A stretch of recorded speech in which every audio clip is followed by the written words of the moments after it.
In the year 1964, on which day on in the year 1964, on which day did the Kothari Commission start its work? 1964వ సంవత్సరంలో Kothari commission తన పనిని ఏ రోజు ప్రారంభించింది? మహాత్మా గాంధీ పుట్టినరోజు నుంచి కొఠారి కమిషన్ అని తన వర్క్ని స్టార్ట్ చేయడం జరిగింది. On the birthday of Mahatma Gandhi. In 1964 సంవత్సరంలో కొఠారి కమిషన్ తన పనిని మహాత్మా గాంధీ పుట్టినరోజు నుంచి ప్రారంభించడం అయితే జరిగింది. This is an objective of Indian Association of Teacher Education. IATE అంటే Indian association of teacher educators అని అర్థం.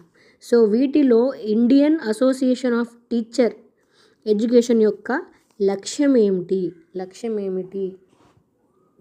To conduct workshops, seminars, conferences etcetera on teacher education and related areas. So to conduct workshops, seminars, conferences, etc. on teacher education and related areas. ఉపాధ్యాయ విద్య మరియు సంబంధిత విషయాలపై వర్క్షాప్లు, సెమినార్లు, కాన్ఫరెన్స్లు నిర్వహించుట. సో ఇది Indian association of teacher education యొక్క లక్ష్యము.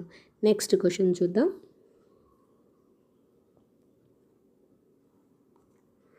One of the following is the NCERT regional institute of education. RIES అంటే రీజనల్ ఇన్స్టిట్యూట్ ఆఫ్ ఎడ్యుకేషన్. క్రింది వానిలో NCERT regional institute of education అన్నది RIE భూపాల్. ఎక్కడ? భూపాల్లో. One of the most important physical facility provides to schools under the RMSA schemes. One of the important physical facility provided to the schools under the RMSA schemes is. RMSA కింద పాఠశాలకు అందించిన వాటిలో ఒక ముఖ్యమైన భౌతిక సౌకర్యం ఏమిటి అంటే ఆర్ట్స్ అండ్ క్రాఫ్ట్ రూమ్స్, కళలు మరియు చేతి పనుల గదిని.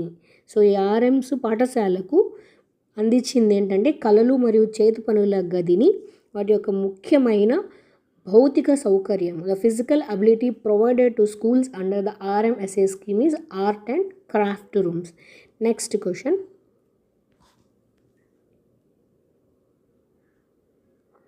The value that helps in achievement of certain ends is said to be.